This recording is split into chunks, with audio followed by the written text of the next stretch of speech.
घर परिवार में कलह विवाद, लड़ाई झगड़ा आम बात है। लेकिन कैसे संभालें ऐसे हालात को? क्या ऐसी किसी परिस्थिति में हम कुछ कर सकते हैं? आइए जानते हैं कि परिवार में लड़ाई झगड़ों को कैसे खत्म करें। बाहर वालों के साथ लड़ाई झगड़ों को तो टाला जा सकता है, लेकिन हम अपने ही परिवार वालों के साथ रहकर लड़ाई झगड़ों को किस प्रकार टालें? आपको अपने परिवार वालों के साथ कभी भी लड़ाई झगड़ा नहीं करना चाहिए। जो लोग आपसे बहुत प्रेम करते हैं या जिनसे आप बहुत प्रेम करते हैं, उनके साथ आप लड़ाई झगड़ा कैसे कर सकते हैं? इन सब लड़ाई झगड़ों को खत्म करने की आवश्यकता है। हम पारिवारिक लड़ाई झगड़ों से अपना सब कुछ क्यों नष्ट करना चाहते हैं? यह हमें शोभा नहीं देता। प्रत्येक सुबह यह प्रतिज्ञा करें कि मुझे दूसरों के दोष नहीं देखने हैं और न ही पूरे दिन किसी के साथ लड़ाई झगड़ा करना है। हम दूसरों को दुख देकर कभी खुश नहीं रह सकते।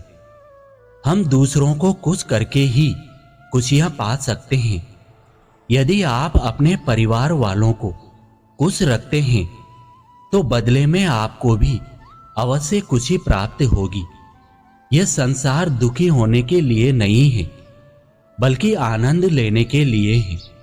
आपको जिनकी देखभाल करनी है, अब आप और आगे सुने क्या करना है। उनकी रक्षा करना आपका उच्चतम लक्ष्य होना चाहिए। यदि वे गलती करें तब भी आप उनकी रक्षा करें। आप कभी भी अपने परिवार वालों को धमकी मत दो।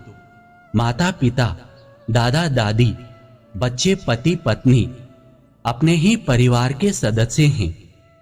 उनके दोष मत देखो।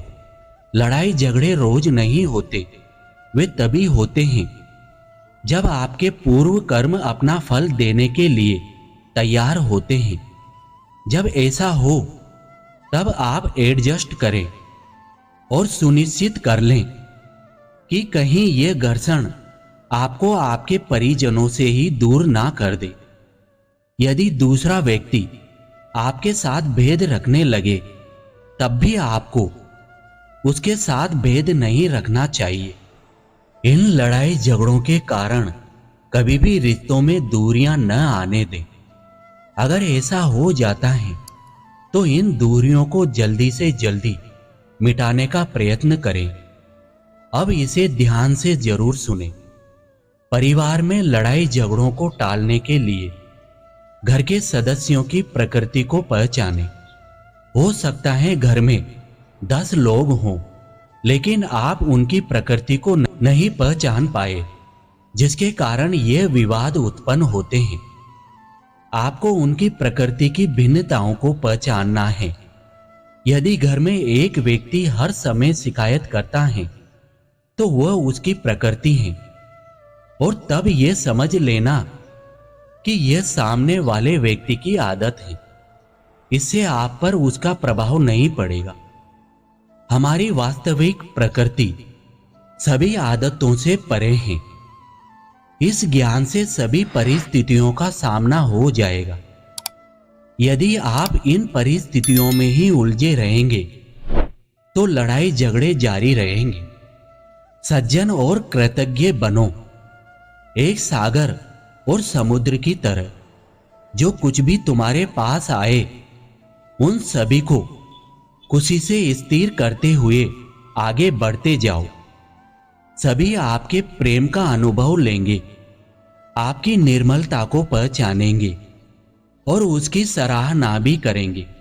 घर में आपको कोई कह सकता है आप मूर्ख हो, उस समय आपको यह सच स्वीकार करना चाहिए कि यह व्यक्ति इसी तरह से बोलता है। आपको इस तरह एडजस्ट होना है। अगर आप उसका दिया हुआ अपमान उसे वापस करते हैं तब आप थक जाओगे और लड़ाई झगड़े होते रहेंगे। वह व्यक्ति आपसे टकराया है, लेकिन यदि आप भी उससे टकराएंगे तो उससे यह साबित हो जाएगा कि आप भी उसी के जैसे हैं। आप में और उसमें क्या फर्क रह जाएगा। आपको प्रत्येक व्यक्ति के अलग अलग स्वभाव को पहचानना चाहिए, जिससे आपको उनके साथ एडजस्ट करने में आसानी हो जाएगी।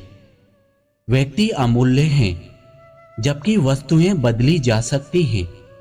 दोस्तों, इसे ध्यान से सुनना। जब आप अपने घर में व्यक्तियों से ज्यादा वस्तुओं को महत्व देते हैं, तब आप अनजाने में अपना बहुत बड़ा नुकसान कर रहे हैं। हो सकता है कि आपके घर की वस्तुएं हजारों की हो, परंतु जब आप किसी व्यक्ति को चोट पहुंचाते हो, तो तब आप अपना करोड़ों का नुकसान करते हो। क्या वास्तव में ऐसा करना हितकारी है? यदि आप दोनों का किसी वस्तु के लिए झगड़ा होता है, तो उस वस्तु को ही हमेशा के लिए हटा दें। उस वस्तु का मूल्य तो कुछ हजारों रुपए का ही होगा।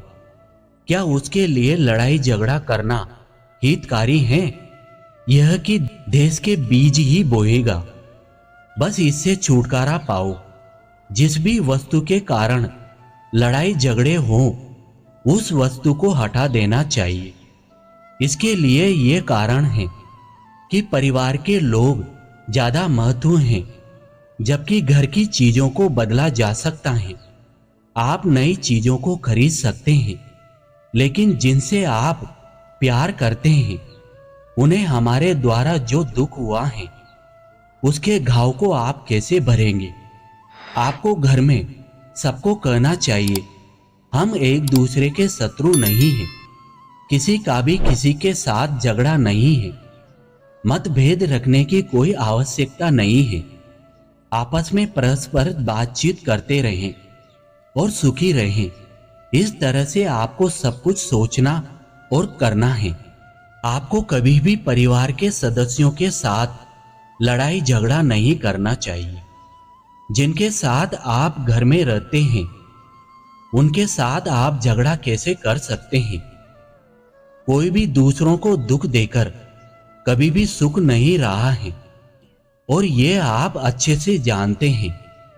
हम तभी खुश रह सकते हैं जब हम घर में दूसरों को खुश रखेंगे। और हाँ, जब कोई आप पर बिना कारण के चिल्लाए, तो उसे आप प्रेशर कुकर की तरह समझें। वो गर्म तो नीचे तले से हो रहा है, लेकिन उसकी सारी गर्मी उसकी सीटी से बाहर निकलती है। आप उनकी निराशा के पीछे का कारण नहीं जानते। इसलिए यदि वे पहले से ही परेशान हैं, तो आपके परेशान होने का कोई अर्थ ही नहीं है। इससे परिस्थिति और खराब होगी। इसलिए उचित यही होगा कि आप उस व्यक्ति की स्थिति को समझें और लड़ाई झगड़े को टालें। अब इन आखिरी शब्दों में आपको बहुत बहुत धन्यवाद देता हूं। आशा करता हूं कि इस वीडियो से आपको कुछ सीखने को मिला होगा। तो आप अपने दोस्तों और रिश्तेदारों को लाइक शेयर जरूर करें और चैनल को सब्सक्राइब जरूर करें। मिलते हैं अगले नए वीडियो के साथ। तब तक आप अपने स्वास्थ्य का ध्यान रखें। जय श्री कृष्ण।